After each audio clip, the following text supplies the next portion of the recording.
Listo. Muy bien. Para eso estábamos utilizando una hojita, un trabajo ahí hecho en PowerPoint. PowerPoint. ¿Sí? Entonces, vamos a continuar utilizando algunas cosas de ese material porque lo veo muy, muy bien resumido. Vamos a ver. Aquí está.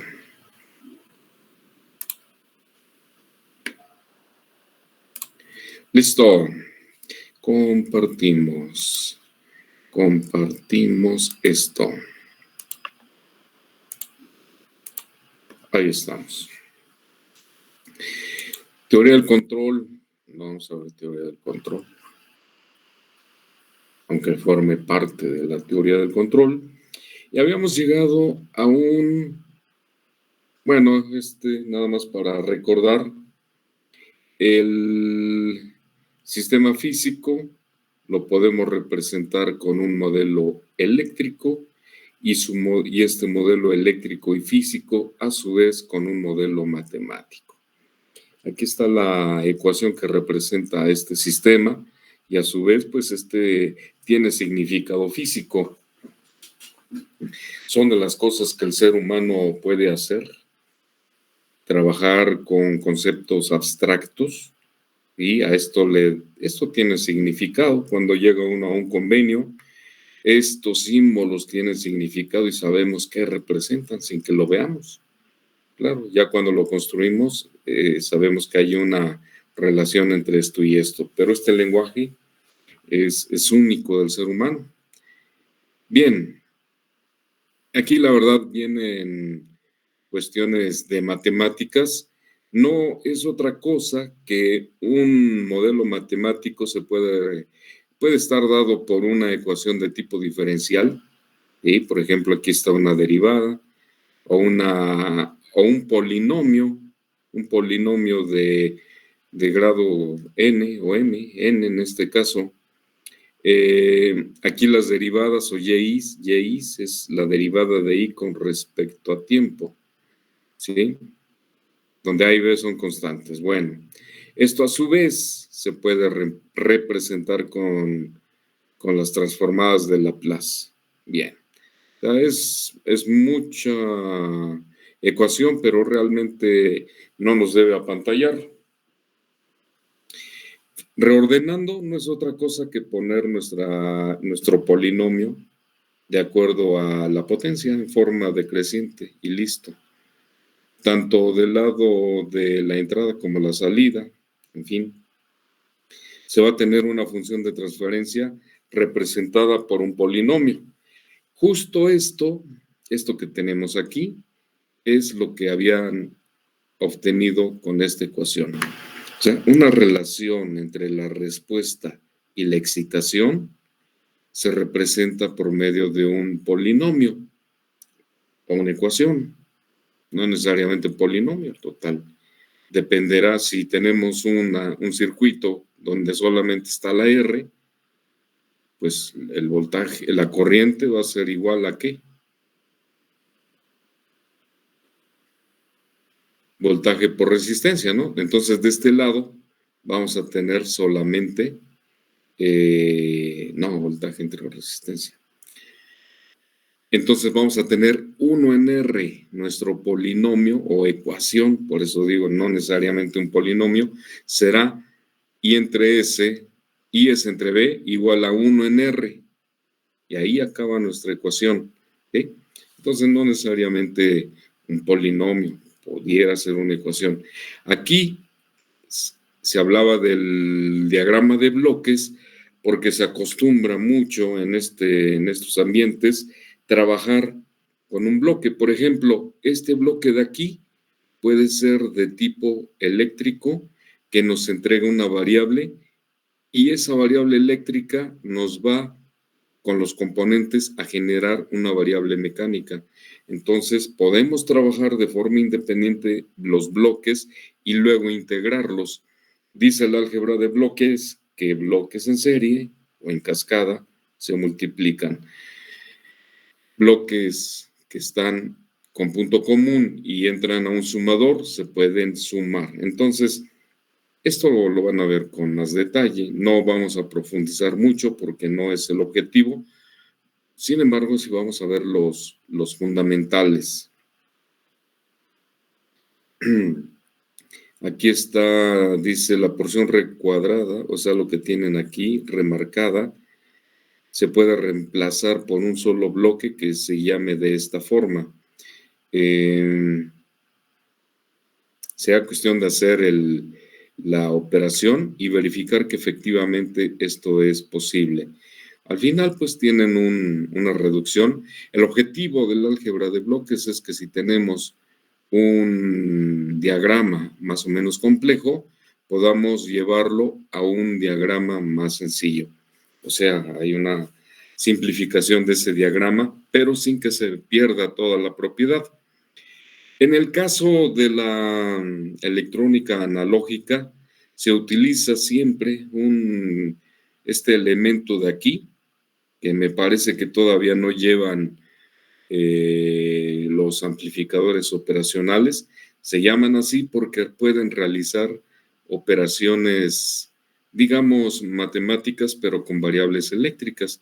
Entonces, la más simple es el inversor de una señal.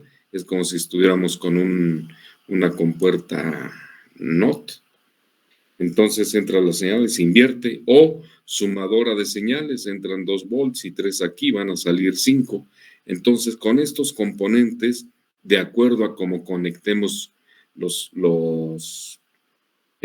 componentes auxiliares, o sea, el principal es el amplificador operacional y los auxiliares son las resistencias y capacitores, podemos estar o sumando o multiplicando o derivando o integrando una señal.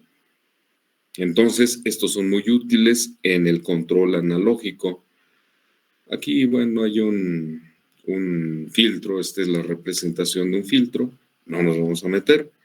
Y vamos a este punto, ahora sí. Análisis de sistemas mediante modelos. Esto que tenemos aquí nuevamente es un modelo gráfico de un sistema eléctrico. Nosotros sabemos que esto representa una fuente, una bobina, resistencia y un capacitor. Si aplicamos una fuente, se va a generar una corriente. ¿Qué ecuación lo norma o lo describe? Más que normar, lo describe. Es, de acuerdo a Kirchhoff, el voltaje aplicado es la suma de las caídas de tensión en cada uno de los elementos y aquí está, ¿sí? Con su ecuación en función del tiempo más sencilla. Pero también nos dice que nosotros podemos representar un sistema también como una fuente de corriente y los 3 elementos pasivos aquí. ¿Qué vamos a tener en los extremos de los componentes? Pues un voltaje. O sea, la respuesta es el voltaje. Aquí la respuesta es la corriente. Voltaje aplicado, corriente como resultado de estos 3 elementos. Corriente de la fuente son los voltajes aplicado o como respuesta al voltaje que tenemos de este lado. Esta corriente de aquí, según Kirchhoff, va a ser igual a la suma de las corrientes individuales. Entonces, esta es muy clara. Corriente en el resistor es voltaje entre la resistencia.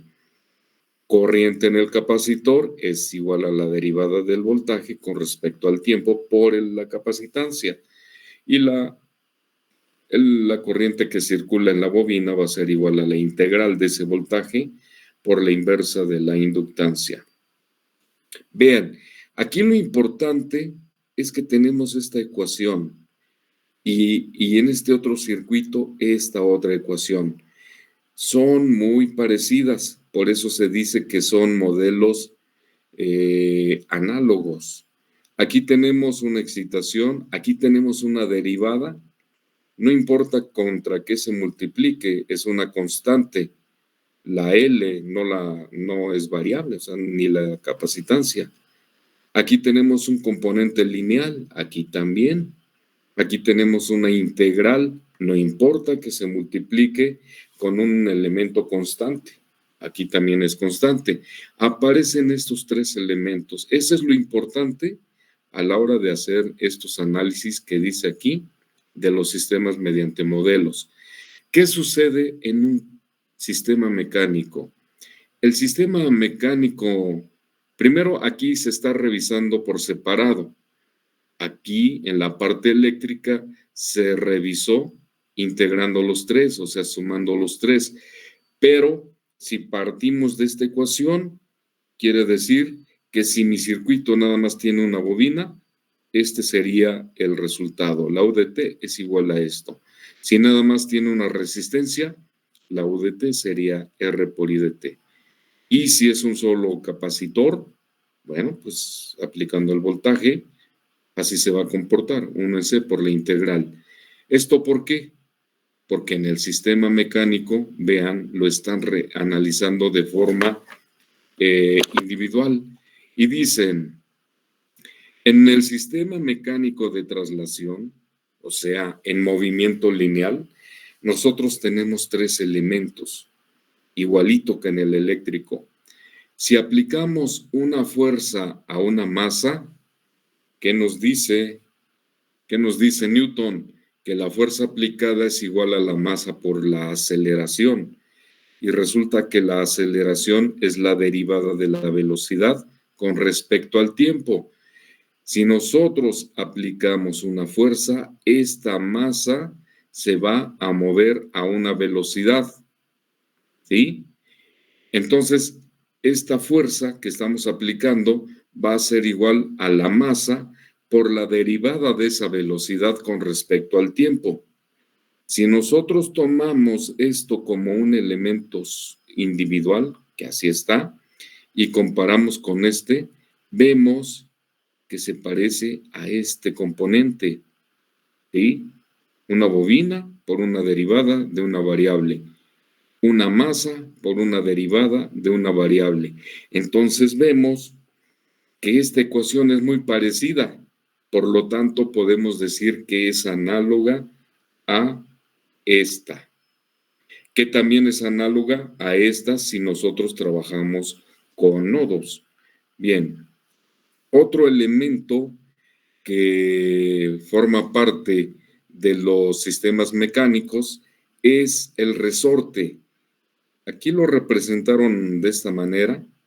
Otros libros lo ponen como si fuera una bobina, pero al estar hablando de un sistema mecánico, no es una bobina eléctrica, es un resorte. Y aquí nos dice la ley de Hooke que si aplicamos una fuerza en este punto del resorte, este se va a mover hacia acá, pero va a depender de una propiedad llamada K, a qué velocidad se mueve. ¿Sí? Podemos tener resortes muy ligeros que con una fuerza muy pequeña podemos comprimirlos, y resortes según su aplicación. Las ruedas de los ferrocarriles traen un resorte ahí muy rígido, pero vean todo el peso que soportan. Entonces, para mover ese resorte se necesita una fuerza mayor. La cuestión es de que está esta propiedad que tiene que ver con este parámetro que se llama K, en los libros se llama compliancia, y la compliancia se define como la propiedad que tienen los materiales para oponerse a la deformación. Entonces, un resorte, le aplicamos una fuerza y el punto de aquí se va a mover a una velocidad. Si se desplaza una distancia en el tiempo, se va a mover a una velocidad. Aquí estamos representando de que al aplicar la fuerza y al estar esta pared sólida, entonces este punto es el que se mueve. Pudiéramos tener un sistema en donde el resorte se le aplica fuerza por los dos lados, entonces tendríamos dos puntos con una fuerza diferente cada uno, con una velocidad diferente cada uno. Aquí, para simplificar, se dice entonces que este punto es fijo, aplicamos la fuerza y se va a comprimir. Dependiendo de qué tanto, de qué valor tenga de compliancia, se va a comprimir más o menos. Entonces el punto de aquí se va a mover a una velocidad dependiendo de K. La ecuación que rige, según la ley de Hooke, dice que es la fuerza aplicada al resorte es igual a K, o sea, una propiedad, o sea, es una propiedad del material por el desplazamiento en función de T. Pero si queremos toda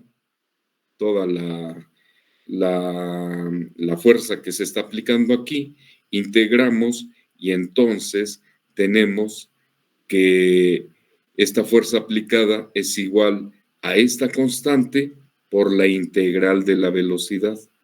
Si el punto se desplaza en una unidad de tiempo o en función del tiempo, pues también tiene una velocidad. Vean este elemento que solamente está involucrado con la integral, también aparece aquí y aparece acá. Más o menos vayan pensando en qué consiste esto. El otro elemento que tenemos en los sistemas mecánicos es la fricción. La fricción es el desplazamiento, la oposición al desplazamiento, más bien. Se representa de esta manera como si fuera una jeringa. Esto es un émbolo. Este es un cilindro y aquí está un émbolo. Le aplicamos una fuerza. Si cualquiera que ha utilizado una jeringa se dará cuenta de que al oprimir, pues las gomitas que están rozando al cilindro, pues reciben una oposición para que se muevan. Esto depende de esta propiedad que se llama fricción, ¿sí? La B tiene el nombre de fricción o la oposición al desplazamiento. En otros libros lo van a encontrar como una D de dedo. Entonces, esta fricción, si aplicamos nosotros una fuerza a este émbolo o a esta jeringa, este punto de acá se va a mover a una velocidad. Se desplaza un punto o una distancia, más bien, una distancia, y como esto está en función del tiempo, significa que también se mueve el punto de aquí, por ejemplo, de referencia a una velocidad.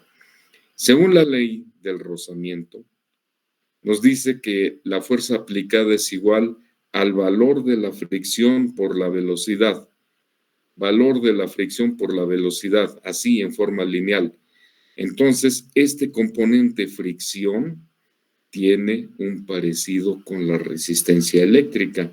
Inclusive por concepto pudieran tener pues una semejanza. La resistencia es la oposición al flujo de corriente, ¿sí?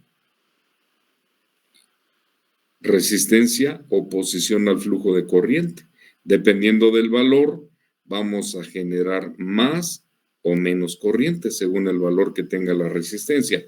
Hablando solo de resistencia. Si es un sistema de nodos, también. Aquí hay un componente lineal. Podemos convertirlo en la parte de arriba como la conductancia. La inversa de la resistencia es la conductancia y sigue siendo una ecuación lineal. ¿Qué sucede aquí? Pues que tenemos también una ecuación parecida. La fuerza igual a la fricción por la velocidad. Si nosotros unimos los tres elementos, por ejemplo, aquí como se está representando, tenemos que hay una masa. A veces tal vez esta figura así no nos diga gran cosa, por eso algunos libros la ponen al revés. Ponen esto en la parte de arriba, el resorte y la fricción, o la jeringa, o el amortiguador, también le llaman así, y la masa al revés. Entonces, déjenme ver si se puede voltear. Sí, lo veríamos de esta manera. Entonces dicen, si tenemos una masa a la que le aplicamos una fuerza hacia abajo y este está conectado aquí, entonces tenemos una suma de fuerzas que va a ser igual a la fuerza aplicada. Voy a voltear. En otros libros los ponen así, ¿sí? Que estamos aplicando una fuerza hacia acá.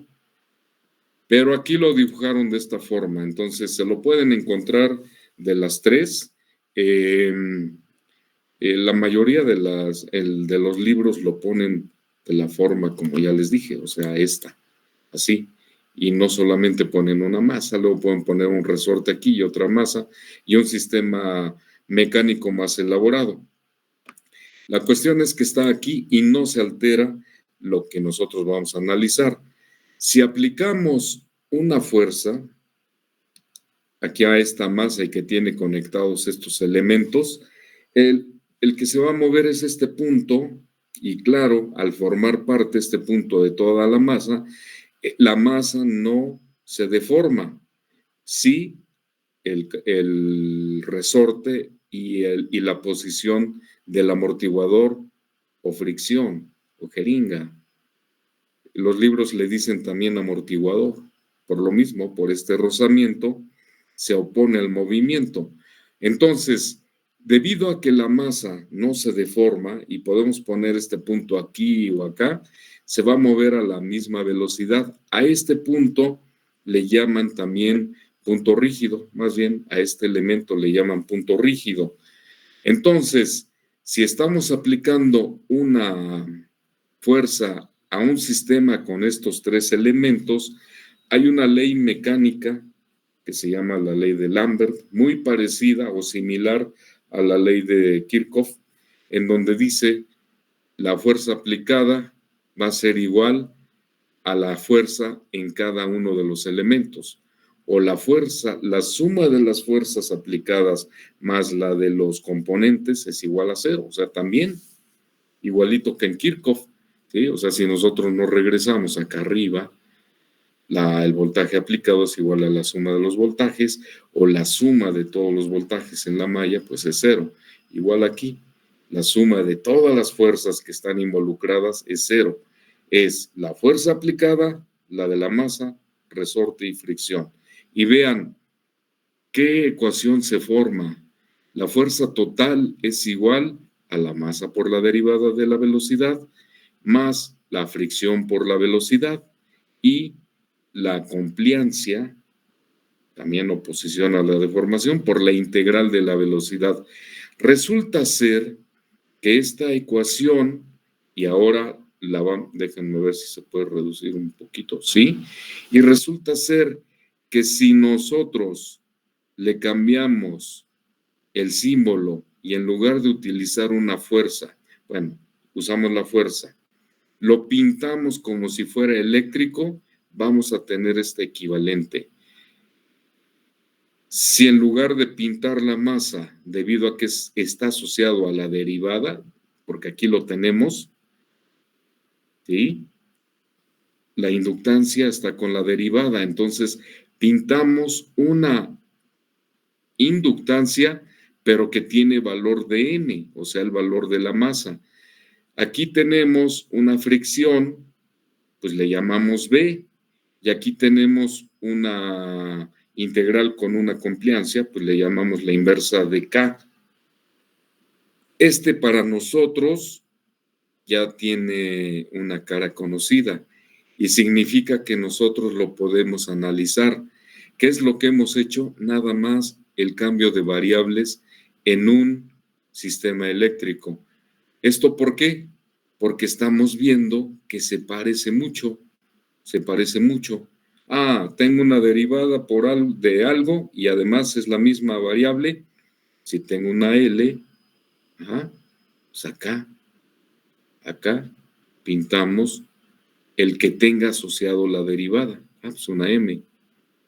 ¿Quién tiene asociado a la lineal? Pues la B. Y a la integral, pues 1 en K. Y listo, aquí tenemos este circuito. Si nosotros analizamos este circuito, podemos sacar nuestra función de transferencia. ¿Quién es la excitación? La fuerza. ¿Y quién es la respuesta? La velocidad. ¿Cuánto sería esta función de transferencia? Y considerando que la función de transferencia es la relación entre la respuesta y la excitación, entre la salida y la entrada. O sea, cuánto es B entre F. ¿Cuánto es B entre F? O sea, si me ponen este sistema mecánico, me van a pedir cuánto es la velocidad en función de la fuerza aplicada. ¿Quién me puede decir en este momento ese valor?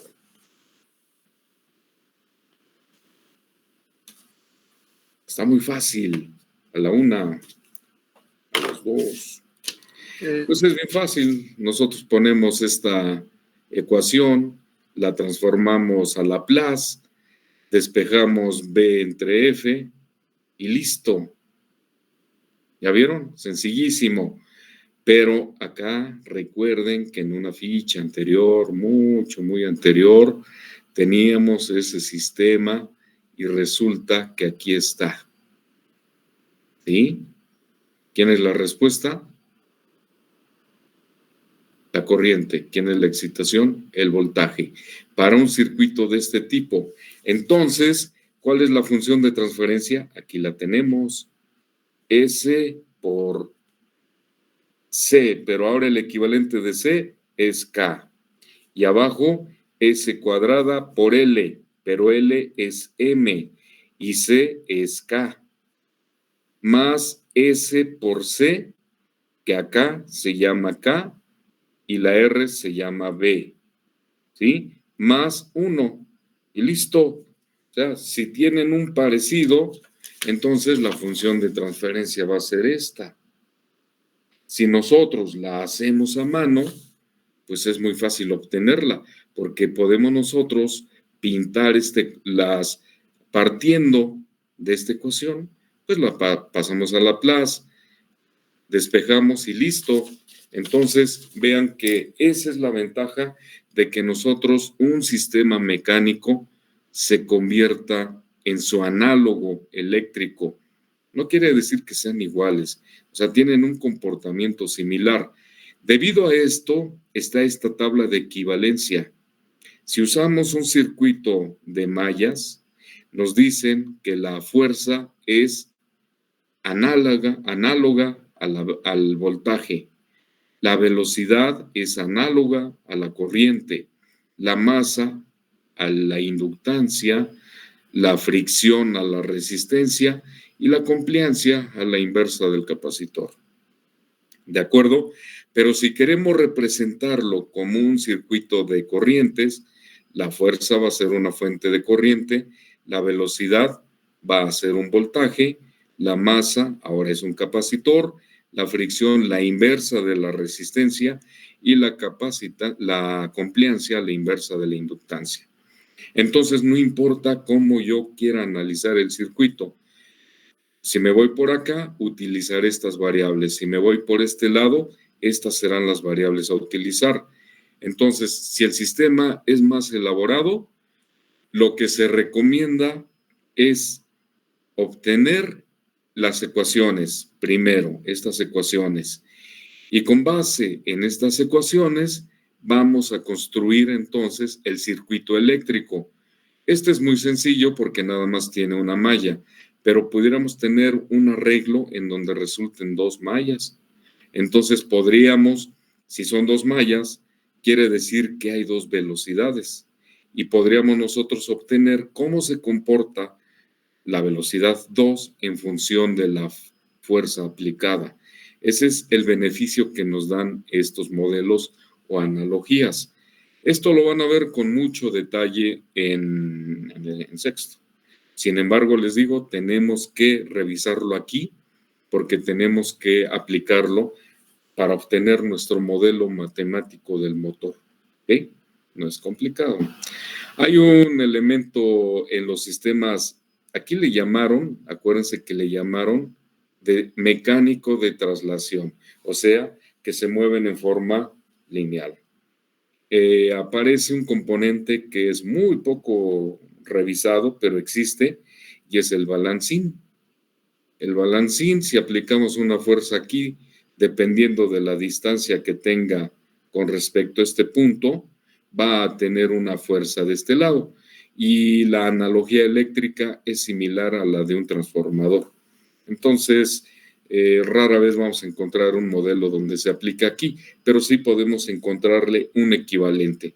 Nada más es cuestión aquí de cultura, de conocerlo, cultura técnica, no cultura general.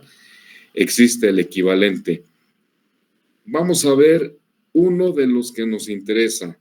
O sea, esto es para comprender que hay una posibilidad de representarlo así. Pero ¿qué sucede en las máquinas eléctricas? En las máquinas eléctricas, vean que aquí se han integrado los tres elementos, no de forma individual como aquí arriba. Aquí arriba se tocaron de forma individual y luego los pusieron integrados. No, aquí pasaron directamente a tenerlos nuevamente integrados. ¿Qué tenemos aquí? En lugar de una fuerza, que viene siendo una fuerza, nada más que cuando esta fuerza provoca un giro, el concepto se llama torque. Aquí hay un eje. Si provocamos un movimiento, significa que esto gira a una velocidad angular omega t. Ahora, ¿qué tiene acoplado este eje? Lo que tiene acoplado es esta masa. Nada más que en estos sistemas mecánicos a la masa se le llama también inercia y la forma de representarla es con una J.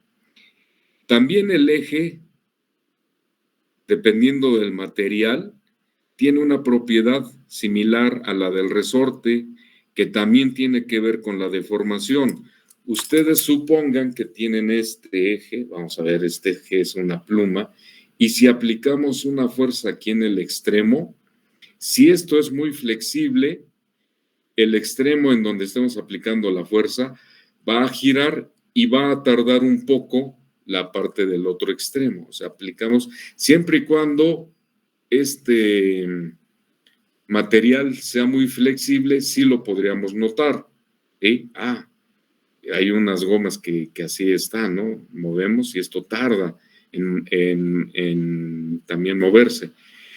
Significa que si este punto se movió primero, se está moviendo a una velocidad diferente del de acá. Inclusive si está fijo, pues va a tener una velocidad cero en el extremo y una velocidad en este punto en donde estamos aplicando la fuerza.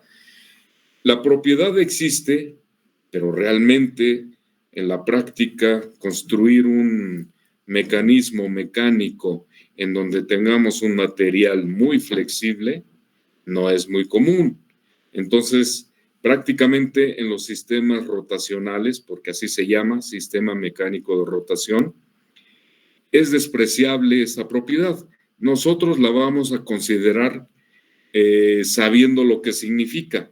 Esto quiere decir, si aplicamos una fuerza aquí y esta masa se empieza a mover, este punto se va a mover y el eje de este lado se va a torcer. O sea, se va a torcer. En algunos, por ejemplo, en algunos camiones que llevan mucho peso, ya ven que en la parte de abajo, en la parte por ahí, por eso tenía un camioncito, para transmitir el movimiento a las ruedas, hay una flecha que viene desde la transmisión. Esta flecha llega a un diferencial y el diferencial transmite el movimiento a las ruedas. Si es o tiene defecto la flecha, se han llegado a romper, o sea, aplica el movimiento del motor y como este tiene que aplicar mucha fuerza a lo que va a cargar, a veces con aquellos camiones que están sobrecargados, se llega a tronar esta flecha, se rompe y es debido a que se vence la propiedad de la deformación, o sea, de plano se vence esa propiedad. En ese tipo de casos se considera que sí, a la hora de aplicar esa fuerza, pues llega a haber una pequeña deformación, se tuerce un poco y después pues ya se regulariza. Entonces, se vence esa propiedad y provoca la ruptura. Si el material es muy flexible, sí tendrá significancia este parámetro. En la práctica lo tenemos descartado, casi descartado. Si esta masa tiene un rozamiento con alguna superficie, va a provocar que esto se oponga al movimiento. Si está rozando con esta superficie de acá, va a depender del tipo de material y también de qué tan pulida esté la superficie de la masa. La cuestión es que hay aquí una propiedad llamada fricción. A veces se ponen en los extremos, en algunas máquinas, unos valeros para reducir la fricción. Y esos valeros, a su vez, están lubricados con grasa para evitar el desgaste, o sea, reducir la fricción. La forma de representarlo es así, pero también se van a encontrar, voy a pintar un ejemplo rápido de cómo los encuentran luego en algunos libros. La fricción también la pueden encontrar como si fueran frenos, ¿sí? ¿Sí? Entonces, no les extrañe. Vamos a ver si se alcanza a ver. ¿Sí? Ahí tenemos una masa. Estamos aplicando una velocidad angular como consecuencia de una fuerza. Y vean, la fricción la representan con B o con D, como si fuera un par de gomas o balatas que están frenando el eje. Y la compliancia la representan también como un punto y K, el valor de K. Esto quiere decir que este eje tiene una propiedad de flexibilidad y que dependiendo del material girará o se torcerá más o menos. Les comento que si este no se tuerce, ahora un eje de un motor que es metálico difícilmente va a ser significativa. Por ahí tenemos un motor, me parece. Por ahí caminó un motor. Bien, pues, se fue el motor. ¿Quién sabe dónde está? Bueno, lo traemos la siguiente semana y van a ver que es un eje hasta cromado, o sea, para reducir las fricciones. Bien, aquí ya nos podemos ir directamente a nuestra ecuación. Si nosotros nos acordamos de esta, de aquí, igual la misma consideración. Hay una fuerza total aplicada llamada torque que provoca una velocidad. Se aplica una masa, hay una fricción y el eje tiene una propiedad de oposición a la deformación por este giro. Entonces, el torque total va a ser igual a la inercia o masa, una masa que gira, por la derivada de esta velocidad angular, más la fricción por la velocidad angular y más la compliancia por la integral de la velocidad angular. Entonces vemos que nuevamente tenemos una ecuación que contiene los tres elementos, digamos que la general. Y además tenemos nuevamente nuestro sistema de equivalencias. El torque va a ser igual al voltaje. La velocidad no igual, equivalente a la corriente. La masa o inercia a la inductancia. La fricción a la resistencia y la compliancia a la inversa del capacitor. Esto si nosotros queremos representarlo como un circuito de mallas, una malla cerrada. En nodos, pues lo mismo, nada más que cambian las variables y debemos tener cuidado con este cambio. ¿Qué sucede entonces con esto? Que si se me presenta un caso de este tipo, ¿quién es la respuesta? La velocidad angular. ¿Quién es la excitación? La fuerza. Y con los componentes que tenemos, fácilmente podemos sacar la función de transferencia. Igualito a como lo hicimos aquí, nada más cambiamos la K por la K, la masa por la J y la B por la B. O sea, es muy parecida. Entonces, vamos a ver qué viene por acá. Ah, bueno, ese es otro sistema mecánico. Con esto, si aquí este es el sistema mecánico más simple, pudiéramos tener un sistema mecánico que en uno de los extremos, y así funcionan algunos sistemas que hoy utilizamos, como la impresora, el movimiento que se aplica a las hélices de los drones, porque llega el movimiento del motor y a través de un engrane se aplica la hélice. Entonces, hay necesidad de utilizar aquí un engrane para modificar la velocidad principalmente y como consecuencia, pues también el torque. Entonces, en este sistema mecánico similar a este sistema de traslación, tenemos este otro sistema. Este sistema de acoplamiento podemos llamarle, aquí le llaman ruedas de fricción, no tanto poleas, sino son ruedas de fricción, que también pueden ser engranes.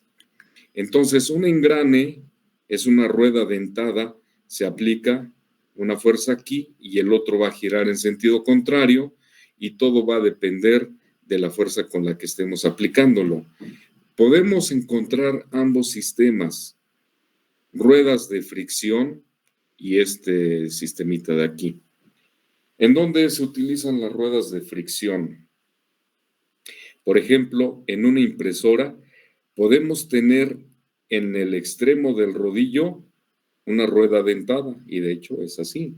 Y en el centro podemos tener un material flexible, tipo hule, que va a estar en contacto también con esta otra, pero con el propósito de mover la hoja. O sea, la hoja de papel de la impresora pasa por aquí. Entonces, uno de los rodillos hace presión con otro que tenemos de este lado, a veces es uno pequeñito, con el fin de mover esta hoja. Esta hoja, en este punto, tiene un movimiento, podemos decir una velocidad y un movimiento lineal, ¿sí? No importa de la fuerza que estemos aplicando acá, siempre el movimiento aquí es lineal, en este punto, porque es un punto tangente a ambas ruedas. ¿Sí? Entonces, eso nos permite poder tener una velocidad constante en este punto. La velocidad de omega 1 puede ser diferente al de omega 2, al de los dos rodillos, pero este punto sí va a ser igual. Si no fuera de esa manera, entonces provocaríamos la ruptura, pero esto es consecuencia de que tenemos este contacto. ¿En dónde se utilizaba este sistema, este proceso? O sea, sí hay aplicaciones prácticas de esto. Ustedes conocieron, déjenme ver si tenemos por aquí. ¿Conocieron los cassettes de audio? Sí, ¿verdad? Sí, profe. Cassette de audio. Los cassettes de audio.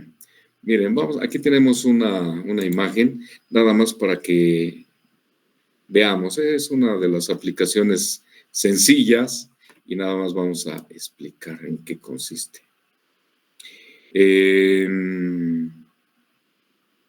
Vamos a poner este transparente que está aquí. Este transparente.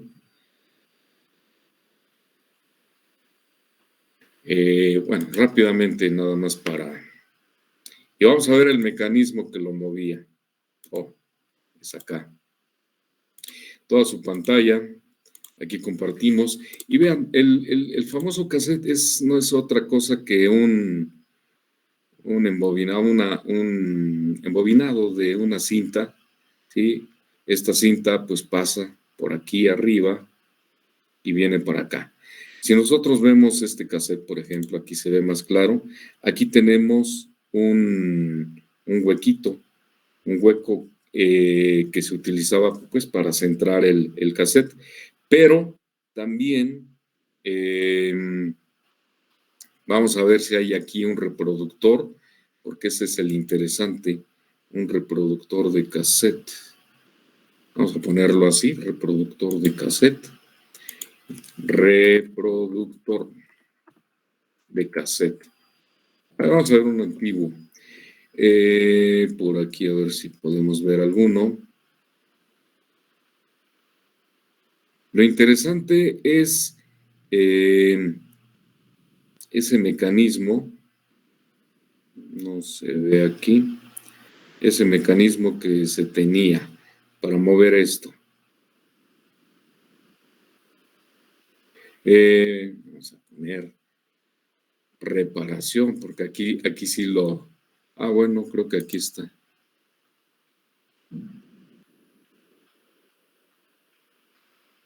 O acá. O aquí.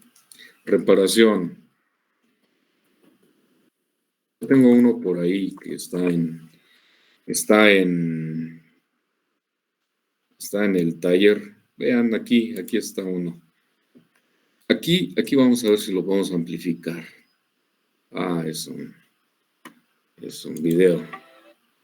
Bueno, si nosotros nos damos cuenta, este mecanismo que está aquí,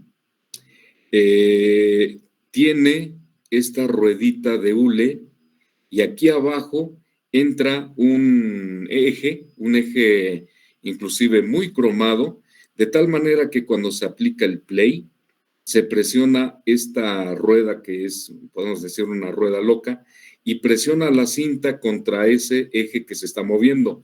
El motor que está aquí, este motor, actúa pero sobre el eje pequeñito. Al oprimir la tecla de play, entonces esta rueda de hule presiona la cinta sobre ese eje, que ojalá que lo podamos ver aquí. Vean, aquí está, este es el eje. Déjenme ver si este no es video. Visitar. Vamos a ver si no es video. Ah, no es video. Observen, este punto o este eje que tenemos aquí. Oh, bienvenidos a donde. A ver, véanlo. Aquí está amplificado. Entonces, el cassette entra aquí. Cuando le damos play con alguna de estas teclas, este oprime a la cinta que se pasa por este lado y entonces al mismo tiempo se energiza el motor, este empieza a girar y con la fricción de la cinta que la está oprimiendo se empieza a mover a una velocidad constante porque este es un punto tangencial. ¿Qué sucede? Bueno, también la cinta pasa por aquí. Aquí está la cabeza lectora, convierte el magnetismo en señal de audio. Y aquí atrás, si ustedes quieren grabar, está la cabeza borradora. No es otra cosa que un sistema magnético, un imancito, que cuando le ponen grabar, por ejemplo, antes grababan los programas del radio, o alguien estaba cantando y grababa. Entonces, una cinta que se va a grabar, primero pasa por aquí, se borra y luego se graba. Ahora la cabeza funciona al revés, los datos se alimentan aquí, se genera una señal magnética y se queda registrada en la cinta. Y este mecanismo solamente sirve para arrastrarlo. Ahora, este va enrollándola. Si se dan cuenta, cuando empezamos de cero, este tiene mucha cinta y empieza muy lento. Y conforme va avanzando, más bien al revés, esto empieza muy rápido y conforme va avanzando se vuelve más y más lento. No quiere decir que la velocidad esté cambiando, sino que debido al tamaño del rollo, entonces se va a estar desplazando a una velocidad diferente y pues por eso es que notamos estas velocidades aquí cuando estamos reproduciendo. Algunos sistemas tienen un switch de protección que está aquí abajo, cuando queremos proteger un cassette, en la parte de abajo se le quitaban, se le rompían esos sellos y con esto impedía que pudiéramos accionar la tecla de grabar. Si queríamos un cassette que habíamos comprado y que no nos gustaba y queríamos usarlo para otra cosa, simplemente se le ponía un papelito abajo, se metía aquí a la grabadora y al mover este gancho nos liberaba la tecla y podíamos grabar. Entonces, ahora vean, El movimiento aquí también se utiliza por medio de una rueda dentada. Aquí hay gomas y a través del motor mueve dos elementos. Uno, el eje para mover la cinta o jalarla y estos mecanismos para enredar la cinta o enrollarla. ¿De acuerdo? Entonces, los sistemas mecánicos fueron muy utilizados en estos sistemas de audio. Aquí está un sistema de control de velocidad porque se requería que esta velocidad fuera constante, la de aquí. A veces un motor nuevo resulta que iba más rápido, entonces le metían este circuito de control de velocidad para ajustarlo. El técnico cambiaba el motor, ponía su cassette y con un desarmadorcito aquí empezaba a modificar la velocidad del motor. Y listo, entregaba el producto al cliente. Entonces, vean, esta es una de las aplicaciones con ruedas de fricción. O sea, sí existen. Vamos a regresar a lo nuestro. Nos dice que... ¿En dónde quedó? Pues creo que estábamos por aquí. Teoría del control. ¿Y cuáles son las reglas o ecuaciones que lo rigen? Supongan que esta es la cinta, ¿sí?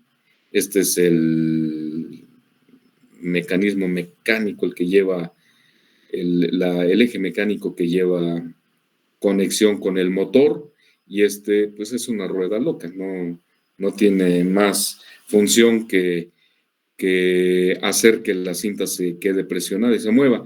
Pero hay situaciones en donde este componente se puede utilizar para aplicar una fuerza acá. ¿Qué significan estas ecuaciones? Significa que si yo aplico un torque a una rueda, esta se va a mover a una velocidad angular 1. Esta rueda puede tener un radio 1.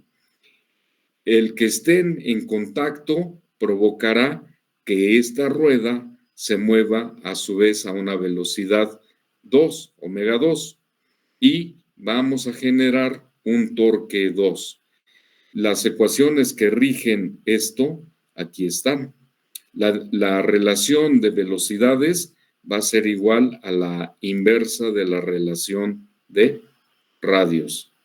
La relación de radios también va a estar asociada a la relación de velocidades o de torques. Aquí tenemos la otra ecuación. La relación de torques es directamente proporcional a la de radios. Entonces vean que este tiene un conjunto de ecuaciones similares a la del transformador, donde podemos decir que el torque es una fuente de voltaje y el radio podrá ser, en el caso del transformador, era el número de vueltas, ¿sí? Aquí aparece